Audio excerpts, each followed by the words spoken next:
Olá pessoal, neste vídeo eu vou tratar de vários assuntos mesclados e na verdade eu preparei algumas anotações sobre esse livro de 0 a 1 de Peter Thiel, onde as coisas que eu vou comentando eu peguei boa parte das citações nesse livro, coisas que me fizeram refletir e eu gostaria de compartilhar com vocês. Bom, a história dessa videoaula, ela nasceu logicamente, ela não é de um dia para o outro, é um processo. A gente vai lendo materiais, estudando, vai lecionando os conteúdos da disciplina nos semestres e a gente começa a refletir um pouco.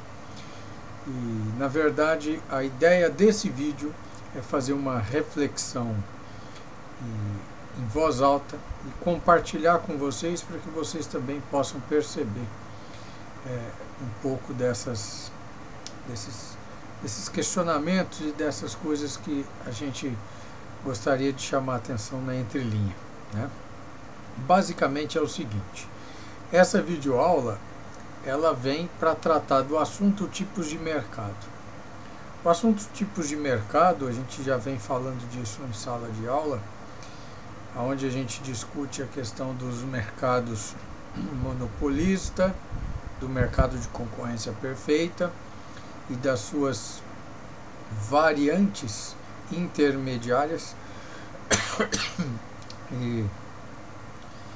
E aí, quando a gente estuda esses tipos de mercado no livro de economia, a gente é levado de uma forma inconsciente a considerar que o mercado de concorrência perfeita seria a situação otimizada ou melhor, ou seria o melhor dos mundos, hipotética, porque as condições que são necessárias para que a concorrência perfeita se estabeleça na prática a gente nunca as observa de uma forma plena, embora em muitas situações a gente tem alguns mercados que se aproximam disso.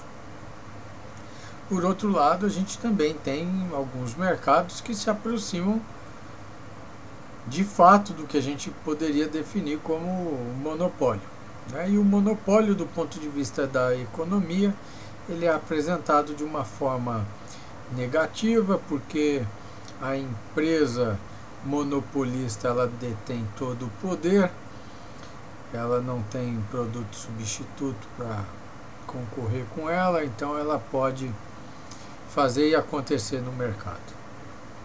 E essa situação não permite, segundo os livros de economia, que aquela regulação da mão invisível do mercado, entre a regulação de preço ocasionada pela oferta e demanda, se estabeleça.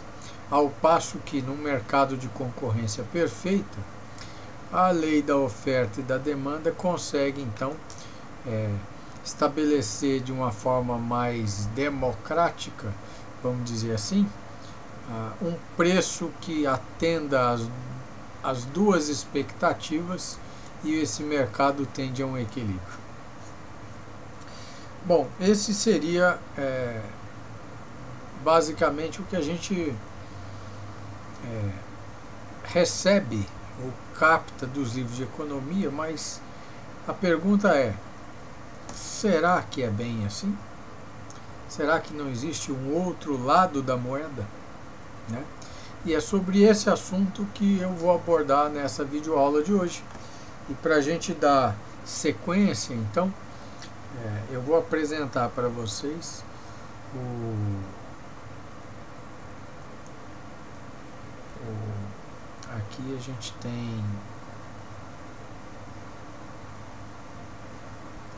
aqui a gente tem a tabelinha do Stauffenberg, que fala das estruturas de mercado, aonde basicamente aqui a gente tem do lado da procura, dos demandantes, a gente tem aqui um só comprador e aqui no final da coluna aqui um grande número de compradores. E do lado da oferta, que seriam os vendedores ou produtores, a gente teria um só vendedor e muitos vendedores. Então, nesse primeiro quadrante aqui, onde nós só temos um vendedor e um comprador, se configura um monopólio bilateral, tanto de produção quanto de consumo, né? E quando a gente tem um vendedor só para muitos compradores, a gente teria a situação de monopólio. Tá? E o monopólio ele cria a vantagem para o único produtor em detrimento dos compradores. Isso é o que os livros trazem. Nós vamos discutir até que ponto isso pode ser compreendido dessa forma, né? E apontado como a situação ideal de mercado, a gente teria a concorrência perfeita lá com muitos vendedores e muitos compradores, onde aqui o produto desses vendedores não se diferencia. Então são produtos que são substitutos entre si, têm a mesma qualidade, então a gente poderia considerá-los como commodities aí, né? São produtos muito homogêneos, né? E que, portanto, então a capacidade que cada um desses vendedores, produtores tem de interferir no mercado é nula, e bem como a dos compradores também. Então, a situação apontada como de concorrência perfeita, do ponto de vista dos livros de economia, seria a situação ideal, que resultaria no equilíbrio das forças de oferta e demanda, preço, e a economia tenderia a se ajustar. A questão é, pergunto de novo, será que isso acontece desse jeito? Né? Agora aqui, ó, se a gente vier para a classificação de Marshall, a classificação de Marshall faz exatamente a mesma coisa, só que ela detalha ainda um pouco, onde ela coloca aqui poucos compradores e muitos compradores, né? E poucos vendedores e muitos vendedores, mas ela diferencia uma situação de viscosidade e de fluidez, tanto para se tornar produtor como para se tornar consumidor. Então, neste caso, neste detalhamento de Marshall, a concorrência perfeita, ela se dá não apenas quando se tem um grande número de compradores e produtores, mas que a possibilidade de participar deste mercado, de entrada e saída como comprador ou como vendedor, se dá de maneira fluida, sem barreiras, de maneira livre. Ao passo que, se esta entrada como produtor ou como consumidor neste mercado não se der de maneira fluida, se der de uma maneira mais viscosa, a viscosidade significa dificuldade de participação, seja lá por qual motivo for, pode ser por legislação, pode ser por cartel, pode ser por qualquer outra forma de controle, a gente teria então uma concorrência duplamente imperfeita pela viscosidade, né? E aqui ela seria imperfeita do ponto de vista dos compradores, a viscosidade para a entrada de compradores, e aqui seria a viscosidade para a entrada de vendedores, né? Produtores. Então, basicamente, a diferença que temos entre as duas classificações é essa, e nestes anos todos falando de tipos de mercado para as turmas de administração e economia aqui do curso de engenharia de alimentos, eu tenho percebido que fica a impressão de que deveríamos buscar a concorrência perfeita. Bom, nesse aspecto, eu gostaria de retomar aqui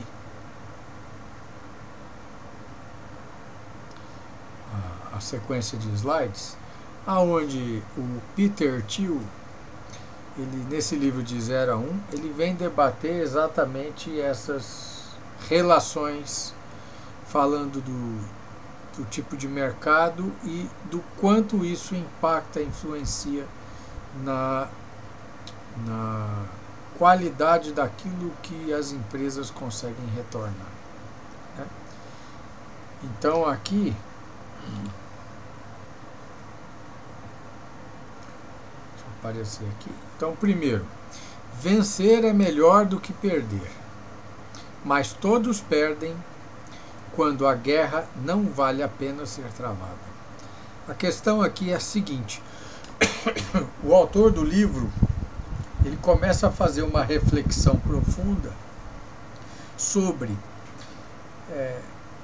qual é a qualidade do negócio que efetivamente teremos se estivermos participando de um mercado de concorrência perfeita. Um mercado de concorrência perfeita, na visão do autor, pode criar as condições do ajuste ou de um equilíbrio de preço entre oferta e demanda, que pela fato dos produtos serem totalmente substituíveis, as empresas, para conseguir se destacar, elas vão tendendo a reduzir o preço para atrair a atenção do consumidor, ao passo que esse ponto de equilíbrio vai se dar próximo a uma margem de lucro muito pequena. Então, mercados de concorrência perfeita, na visão do autor, e eu acho, pensando com ele, que ele pode ter bastante razão nisso, as margens, ou a capacidade de geração de renda que as empresas submetidas a esse tipo de mercado encontram, ela é muito pequena, a ponto de comprometer a remuneração do trabalhador da empresa, ou a boa remuneração, a capacidade de reinvestimento, de desenvolvimento de tecnologia, de adoção de tecnologia. A gente observa muito dessa característica nos produtores de leite, que são empresas que sofrem uma compressão, a jusante da fazenda e a montante da fazenda. Eles são tomadores de preço de insumos e tomadores de preço na hora de vender o leite. Portanto, o preço, a margem é tão pequena que praticamente fica impossível investir em qualidade, inovação tecnológica. E a gente observa aí o que acontece com a qualidade do leite produzido no Brasil, né? Um reflexo disso é o tamanho do mercado de leite longa-vida, né? Que é uma solução tecnológica para um leite de baixa qualidade e que a indústria percebeu que é um baita negócio, tem uma boa margem de lucro, porque é um leite comprado muito barato e vendido caro, e as indústrias se antenaram e se alinharam para isso. Então a questão é, vale a pena ser travada essa batalha, quer dizer, desenvolver empreendimentos que, por característica, se assemelhem a uma questão de concorrência perfeita e, portanto, o preço é reduzido? Então começa aqui a reflexão do autor, né?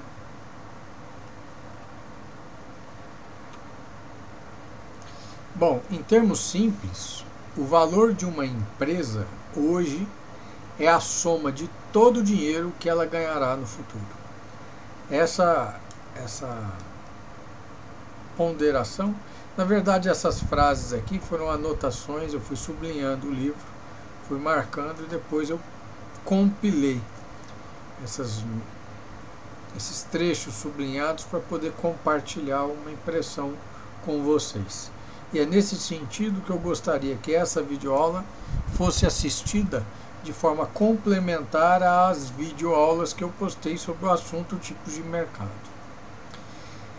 Então, o valor de uma empresa, hoje a gente observa as empresas sendo valoradas no mercado, na bolsa de valores, né? Elas abrem seu capital, jogam ações, trocam parte do seu capital por ações e dividem lucros. E o preço dessas ações, ele é tão maior quanto melhor for a gestão e a capacidade de retornar dinheiro. E na verdade, uma empresa vale hoje a soma do dinheiro que ela vai ganhar no futuro.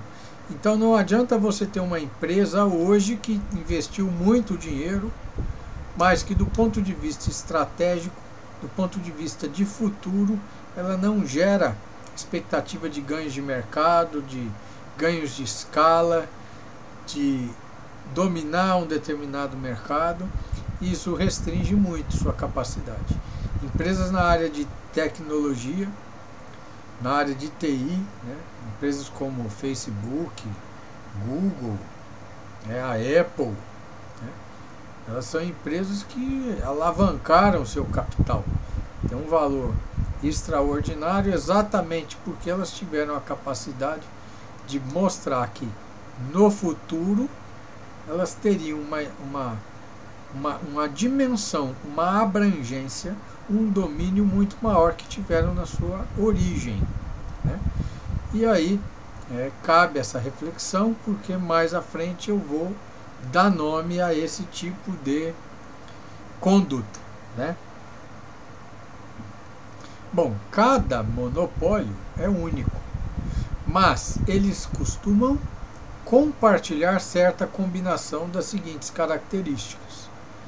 Todos têm uma tecnologia proprietária, são desenvolvedores e proprietários da própria tecnologia, tem um efeito de rede, tem uma economia de escala, quer dizer, uma escalabilidade, conforme passa o tempo, o tamanho do negócio, a escala, a abrangência aumenta, e o branding, que é a preocupação em se consolidar uma marca, né? Um significado e um conjunto de valores em torno da marca. Então essas são características que empresas que cresceram, que inovaram, que atingiram escala e que fizeram uma marca, tiveram a ponto de se tornarem monopólios dentro de seus segmentos. E como empresas monopolistas tiveram a capacidade de inovar porque tinham rentabilidade, tinham margem, tinham domínio sobre o seu retorno sobre capital investido, porque estavam sozinhas gerando um produto ou resolvendo um problema para o seu cliente que ninguém mais resolvia ou que era capaz de resolver com uma eficiência muito superior, e nós vamos ver um pouquinho mais à frente. Bom, como uma boa regra de bolso, a tecnologia proprietária deve ser ao menos 10 vezes melhor do que a do seu substituto mais próximo, em alguma dimensão importante, para resultar em vantagem de um monopólio real. Então, neste caso aqui, o autor chama a atenção de que não adianta a empresa que tem como meta se tornar a empresa monopolista, ela tem que inovar, mas essa inovação, a solução que ela entrega ao seu cliente, ela tem que ser 10 vezes melhor do que do próximo, do substituto mais próximo. Não adianta você ter melhorias marginais, melhorias tênues, porque elas não serão suficientes para te deixar com vantagem mercadológica, para te tornar um referencial sem competidor, né? Como o Google é. O Google não se apresenta dessa forma estrategicamente, mas ele é monopolista. Ele tem uma vantagem competitiva que nenhuma outra empresa tem. e nem faz sombra de poder alcançar, pelo menos por enquanto, né? Então, a forma mais clara de obter uma melhoria de 10 vezes é inventar algo completamente novo. E aqui a questão do ser empreendedor, de inovar, de buscar o diferente, de resolver aquilo que ainda incomoda, passa a ser significativo. Então, há autores que dizem que estamos passando por uma fase onde a ideia de que o desenvolvimento tecnológico só se dá na área da informática, mas a tecnologia pode se desenvolver e se expressar nos mais diferentes setores da sociedade, né? E toda vez que a gente sente uma dificuldade, um problema e que algo poderia ser diferente, a gente tem ali um espaço para inovação. Agora, essa inovação, a proposição de solução desse problema, tem que ser muito superior, pelo menos 10 vezes ao nosso concorrente mais próximo.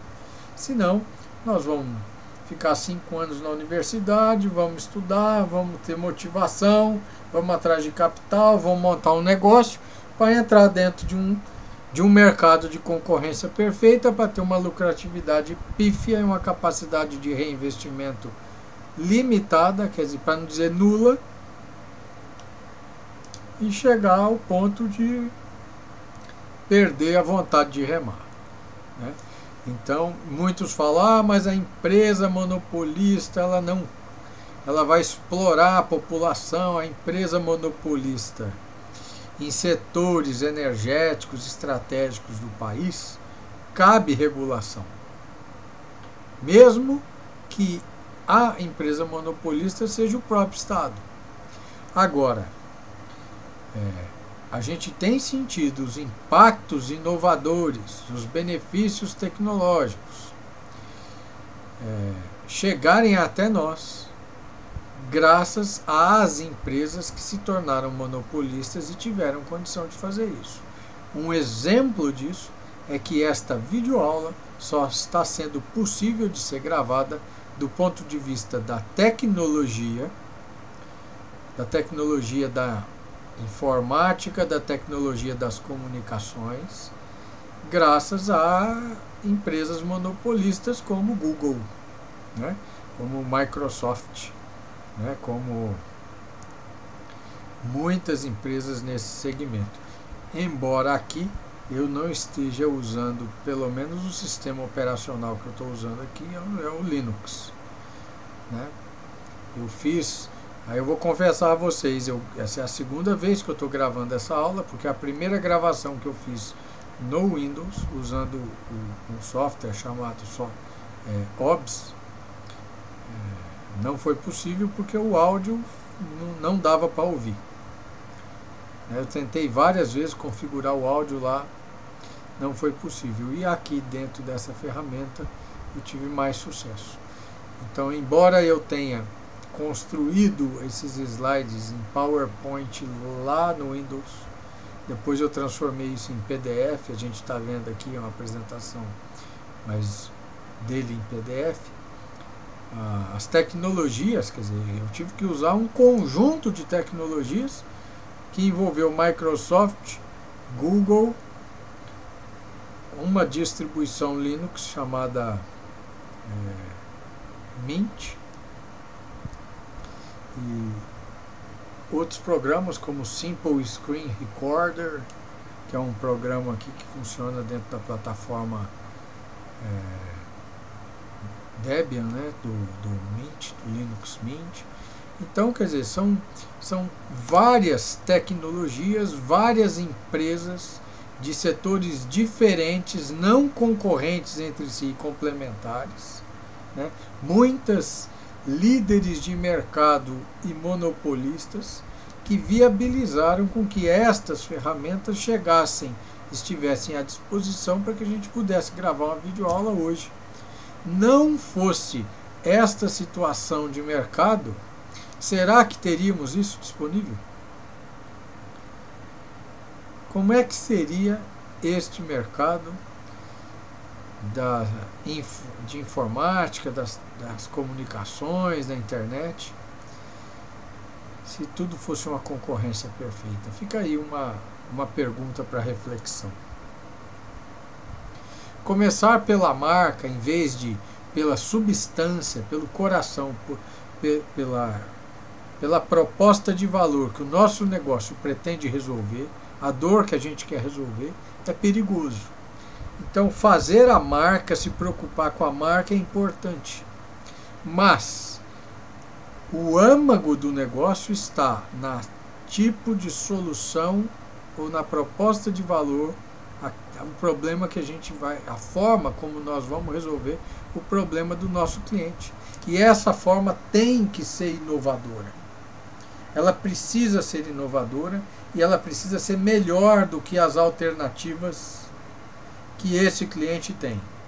Porque se ela não for, a gente cria, ou a gente se torna mais um ser atomizado dentro desse mercado, sem poder nenhum e vivendo a expectativa de que até quando eu vou conseguir manter minha margem. É a viabilidade do meu negócio. Né? Então as empresas de maior sucesso, elas fizeram progresso, elas tiveram progresso central como? Primeiro, dominando um nicho de mercado específico. Depois, elas aumentaram a sua escala para mercados adjacentes.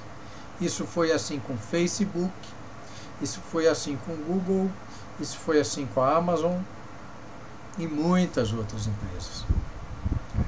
Então, uma startup com poder monopolista, inovadora, geralmente ela começa num nicho muito específico, resolvendo um problema muito específico de um nicho de mercado.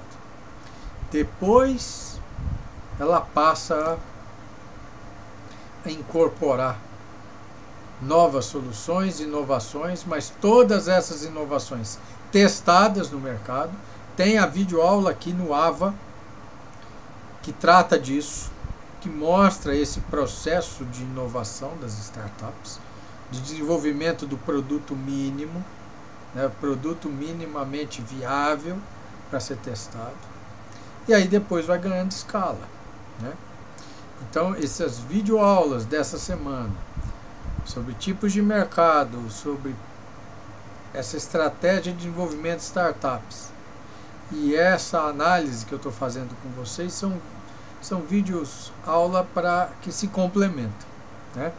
Então vai lá, assiste de novo, se você não viu, não perca a oportunidade para poder entender o contexto das explicações que eu estou fazendo aqui. Ralph Waldo Emerson captou esse ethos quando escreveu. Ethos é essa ética, né? Ou este senso de unidade, né? Ele dizia que homens superficiais acreditam na sorte, homens fortes acreditam na causa e efeito. E aqui o autor, quando ele fala disso, ele já está discorrendo sobre a questão de que temos que ter um objetivo definido, uma meta, saber o que queremos, quando e como vamos chegar lá. Se a gente não definir isso, fica difícil a gente conseguir essa relação de causa e efeito e direcionar o resultado que teremos. Porque o efeito que teremos, ele é diretamente proporcional às causas, àquilo que fizemos para chegar lá. Ao passo que muitos de nós acreditamos que o futuro, aquilo que nós vamos conseguir no futuro, para as nossas empresas, ou para as nossas famílias, ou para qualquer instância da vida, ela é um efeito casual, de sorte. E essa é uma mentalidade que precisa ser redefinida por aqueles que acreditam que podem fazer diferente, que podem alcançar os seus sonhos. Então vai aqui uma dica do autor para todos nós, né? De quanto da nossa vida a gente está deixando para o acaso. E quanto da nossa vida, a gente está colocando as rédeas na mão. Os pais dos recém-formados costumam incentivá-los para caminhos consagrados. Aqui nesse ponto, ou nesse momento do livro, comecei a pensar o que é que eu estou contando para os meus filhos, o que é que eu estou contando para os meus alunos. Será que as orientações que temos dado, ou os exemplos que temos dado, são exemplos de seguir caminhos já trilhados por muitos, por milhares de outros, são caminhos consagrados? E será que trilhando esses caminhos consagrados, a gente vai conseguir a posição de destaque, ou aquela finalidade, ou atingir as inovações, as soluções de problema, ou aquilo que a gente espera para a nossa vida? Então, nem sempre a orientação por seguir pelo caminho já trilhado por todos vai nos levar nos nossos objetivos. A gente precisa ousar. É lógico que a experiência alheia, a experiência dos mais velhos, a experiência dos livros, elas têm que ser levadas em consideração. Isso vai montar nossa estrutura para que a gente possa refletir de uma forma mais assertiva e fazer as nossas projeções de uma maneira mais coerente, né? Então pensa nisso. Você está trilhando um caminho já consagrado, você está querendo sombra e água fresca, mas você vai chegar lá, vai estar cheio de gente. Ou você é uma pessoa que quer inovar. As finanças exemplificam o pensamento indefinido daqueles que trilham caminhos aleatórios. Por quê? Porque esse pensamento indefinido, pode ser o único meio de ganhar dinheiro dessas pessoas que não conseguem ter essas definições. Ao passo que, quando você tem a menor ideia de como criar riqueza, você pega o recurso financeiro e mobiliza para fazer essa transformação. Ou seja, o autor diz que mentes indefinidas enxergam o dinheiro como a única forma, quer dizer, o capital pelo capital como única forma de gerar riqueza.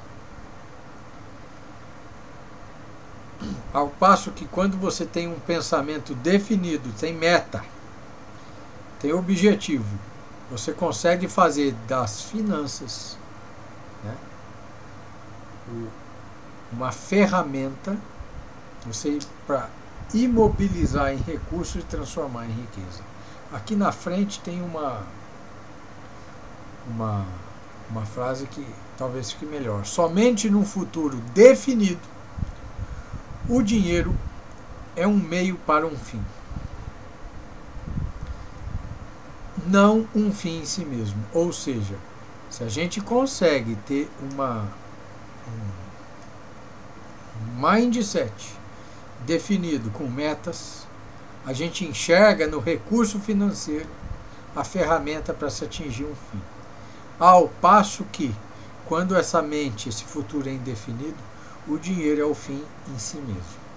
E aí, tomando emprestado essa percepção do autor, a gente pode analisar que países que têm um estilo ou uma visão de futuro mais indefinido tendem a ter um mercado financeiro ou especulativo financeiro muito mais proeminente, com menores iniciativas de produção de fato, de produção de materialização do recurso financeiro em terra, capital, trabalho e transformação disso. Logicamente que existem outros fatores econômicos que vão determinar isso, mas que a capacidade de acreditar no futuro, de acreditar nas próprias competências, torna o indivíduo hábil e com a potência de enxergar no recurso financeiro um meio de materializar esse futuro melhor. Ao passo que aquele que não define, não tem a potência, a possibilidade ou a competência de definir esse futuro, enxerga no dinheiro um fim em si mesmo, né? Eu acredito muito nisso. Muitas vezes em sala de aula eu perguntei para vocês, o que você espera no final desses 5 anos de formação? E quando você pegar o seu diploma, você vai se sentir capaz de captar, ou de, tendo o recurso financeiro, humano, em mãos, organizar isso, transformar isso numa estrutura que seja capaz de gerar riqueza, benefício para essa sociedade? Ou a insegurança vai estar batendo mais forte, né? A gente precisa pensar um pouco nisso. Bom, então aqui foi essa último slide. Então, novamente, eu gostaria de chamá-los para uma reflexão sobre: será que o que os livros de economia apontam como concorrência perfeita é o melhor caminho? Será que eu, como engenheiro de alimentos formado, né, e tendo a oportunidade de entrar no mercado, se eu entro no mercado de concorrência perfeita, quais são as expectativas de futuro que eu tenho? Qual é o poder e a taxa interna de retorno que essa atividade vai poder me dar, agora e no futuro? Ao passo que, se eu, como engenheiro de alimentos recém-formado, empreendedor, inicio um negócio, esse meu negócio tem capacidade de resolver um problema marcante sentido num nicho específico de mercado, e depois eu tenho capacidade de ir ampliando isso de forma gradual, não tenho concorrentes à altura, porque meu processo, meu mercado é inovador.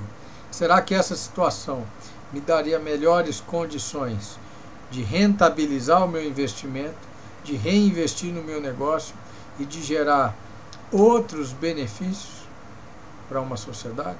Será que a gente poderia ser taxativo em dizer que o tipo de mercado é determinante para isso?